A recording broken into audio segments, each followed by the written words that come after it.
In the drawing rooms of London, there was a cruel nickname for the three Bennet sisters: the Rose, the Lily, and the Thorn.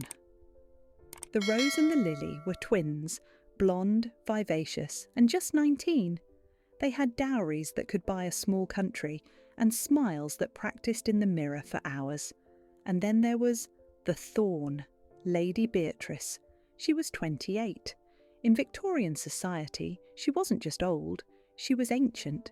She was a spinster, destined to nurse her parents and pour tea for her sister's suitors. Beatrice didn't mind. She preferred her books to ballrooms. She knew she was plain. She knew she had no dowry left, her father having spent it all to secure matches for the twins. She had accepted her fate. Then the invitation arrived. The Grand Duke Alexei of Russia was in London. He was rumoured to be richer than the king and colder than a Siberian winter. He was looking for a bride. The Rose and the Lily spent weeks preparing. They ordered silks from Paris. They bathed in milk. Beatrice, meanwhile, was ordered to stay upstairs and mend their hemlines. On the night of the ballroom was suffocating. Every debutante in England was throwing themselves at the Grand Duke. He stood by the fireplace, a glass of champagne in hand, looking at the parade of beauty with bored, icy eyes. He barely spoke. He didn't dance. Beatrice stood in the shadows near the potted palms, holding her sister's fans. She was invisible, or so she thought. She watched the Grand Duke. She saw him wince when the orchestra played a particularly loud note. She saw him rub his left leg, the one rumours said had been shattered in the war.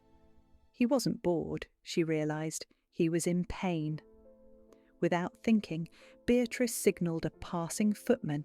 She whispered instructions. Moments later, the footman brought a chair to the fireplace, not for the Duke to sit in, but to rest his leg on, discreetly hidden by a velvet drape. The Grand Duke looked up. His eyes scanned the room, bypassing the beauties in the centre, and landed on the woman in the grey dress in the shadows. He saw her nod just once. He didn't smile, but he rested his leg. The tension in his shoulders dropped. An hour later, the music stopped. The Grand Duke stepped into the centre of the room. The Rose and the Lily pushed forward, their fans fluttering like manic butterflies. The room held its breath. Who would he choose for the first dance?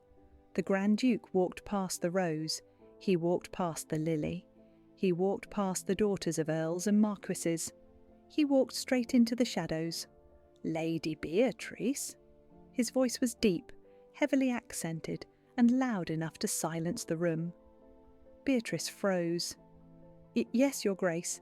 You are the only person in this room who saw a man, not a title, he said. You saw my pain when others saw only my purse. He held out a hand. It was scarred, large, and steady. I do not dance, Beatrice whispered, her face burning. I am the spinster, Your Grace. I have no dowry. I am plain. The Grand Duke laughed, a low rumble that made the chandeliers tremble. Plain? You are the only thing in this room that is real. I have gold enough for 10 lifetimes. I do not need a dowry. I need a duchess who has eyes that see the truth. He pulled her from the shadows, and there, in front of her sisters who stood with their mouths open in shock, the ruthless Grand Duke bowed to the spinster. Will you dance, Beatrice, or must I beg? Beatrice looked at his hand. For the first time in her life, she didn't feel like a thorn. She placed her hand in his. I will dance, she said. As they swept across the floor, the gossips whispered that the Grand Duke must be mad. But looking at the way he held her, as if she were made of spun glass, Beatrice knew the truth. He wasn't mad. He was just the first man to finally read the book, instead of just looking at the cover. Beatrice waited until she was 28 to find love, and she found a love far greater than her sisters ever did.